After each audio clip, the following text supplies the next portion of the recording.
حضرت ابو ہریرہ رضی اللہ تعالیٰ عنہ سے مروی ہے، نبی کریم صلی اللہ علیہ وآلہ وسلم نے فرمایا، جب تم میں سے کوئی شخص قربانی کرے تو اسے چاہیے کہ اپنی قربانی کے جانور کا گوشت خود بھی کھائے۔ رسول اللہ صلی اللہ علیہ وآلہ وسلم نے فرمایا، جو روپیہ عید کے دن قربانی میں خرچ کیا گیا اس سے زیادہ کوئی روپیہ پیارا نہیں۔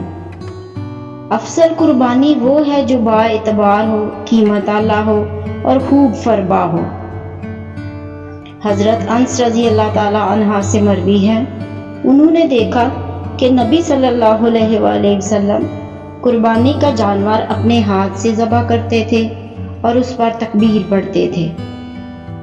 رسول اللہ صلی اللہ علیہ وآلہ وسلم نے سینگوں والے ایک دمبے کی قربانی کی اور فرمایا، یہ میری طرف سے ہے اور میری امت کے ان افراد کی طرف سے ہے جنہوں نے قربانی نہیں کی۔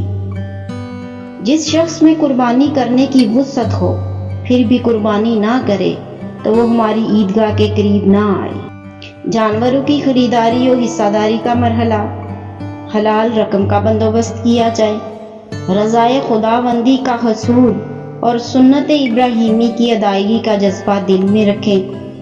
قربانی کے لیے عمدہ اور خوبصورت جانور کا انتخاب کریں۔ نام و نمود و نمائش کے جذبات دل سے نکال دیں۔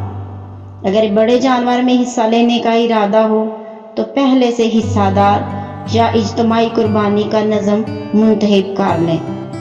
جس شخص کے بارے میں یقین ہو کہ اس کی آمدنی حرام ہے اس کو حصہ دار نہ بنائیں۔ اسی طرح اس شخص کو بھی حصہ دار نہ بنائیں جس کا مقصد محض گوشت حاصل کرنا ہو۔ ذی الحج کا چاند نظر آنے سے قبل حجامت بنوا لیں، ناخن تراش لیں اور زائد بالوں کو صاف کر لیں۔ قربانی کی اصل روح کیا ہے کہ ان کے خون اور ان کے گوشت اللہ کے پاس ہرگز نہیں پہنچتے، لیکن تمہارا تقوی اس کے پاس پہنچتا ہے۔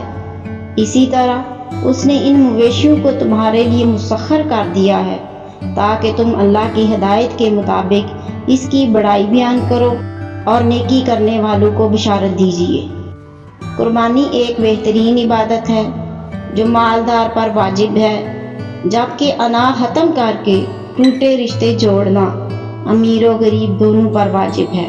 اگر قربانی کے جانور میں کئی حضرات شریک ہوں تو گوشت وزن کر کے تقسیم کیا جائے، اندازے سے تقسیم کرنا جائز نہیں۔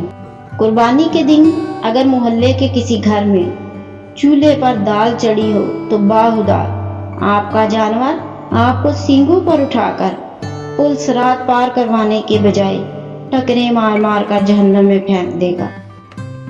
زید بن ارقم رضی اللہ تعالیٰ عنہ سے مروی ہے کہ ایک مرتبہ صحابہ رضی اللہ تعالیٰ عنہ نے نبی کریم صلی اللہ علیہ وآلہ وسلم سے پوچھا کہ ان قربانیوں کی حقیقت کیا ہے؟ نبی صلی اللہ علیہ وآلہ وسلم نے فرمایا، یہ تمہارے باپ حضرت ابراہیم علیہ السلام کی سنت ہے۔ انہوں نے پوچھا اس پر ہمیں کیا ملے گا؟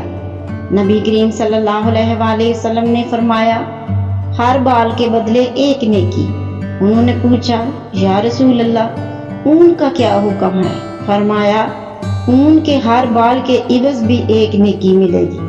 حج کی قربانی کا جانور ذبح کرتے وقت نیت یہ رکھے کہ میں اپنے نفس کو ذبح کر رہا ہوں۔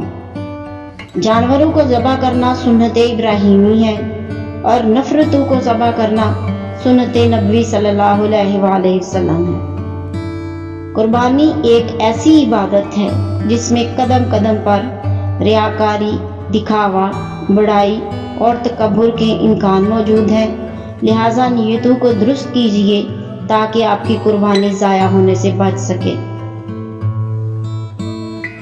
صرف جانور ہی قربان مت کریں بلکہ اپنی انا، حسد اور بدگمانی کو بھی قربان کیجیے۔ دل صاف کیجیے تاکہ قربانیاں قبول ہوں۔ قربانی کرنے والے کو قربانی کے جانور کے ہر بال کے بدلے میں ایک نیکی ملتی ہے۔ اپنے ناخن اور بال ذی الحج کا چاند نظر آنے سے پہلے تراش لیں، کیونکہ ذی الحج کا چاند نظر آنے کے بعد قربانی تک ناخن اور بال نہ تراشنا مسنون بھی ہے اور مستحب بھی۔ حضور صلی اللہ علیہ وآلہ وسلم ایک آدمی کے قریب سے گزرے، وہ بکری کی گردن پر پاؤں رکھ کر چھری تیز کر رہا تھا اور بکری اس کی طرف دیکھ رہی تھی۔ آپ صلی اللہ علیہ وآلہ وسلم نے اس سے ارشاد فرمایا، کیا تم پہلے ایسا نہیں کر سکتے تھے؟ کیا تم اسے کئی موتیں مارنا چاہتے ہو؟ اسے لٹانے سے پہلے چھری تیز کیوں نہ کر لی؟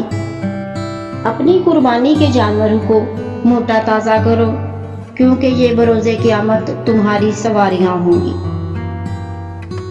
اگر کسی پر قربانی واجب ہے تو اس وقت اس کے پاس روپے نہیں تو قرض لے کر یا کوئی چیز فروخت کر کے قربانی کا جانور حاصل کرے اور قربانی کرے۔ بروز قیامت قربانی کا جانور اپنے خون اور گوشت کے ساتھ لایا جائے گا اور 70 گنا اضافے کے ساتھ تمہارے میزان میں رکھا جائے گا۔ حضرت حسن بن علی رضی اللہ تعالیٰ عنہ روایت کرتے ہیں کہ حضور نبی کریم صلی اللہ علیہ وآلہ وسلم نے ارشاد فرمایا کہ جس شخص نے اجر و ثواب کی نیت سے اور خوش دلی کے ساتھ قربانی کی، وہ قربانی اس کے لیے آگ سے حجاب ہو جائے گی۔ حضرت سیدنا ابو ہریرہ رضی اللہ تعالیٰ عنہ فرماتے ہیں، قربانی میں ایک سفید دمبا 2 سیاہ دمبوں سے افضل ہے۔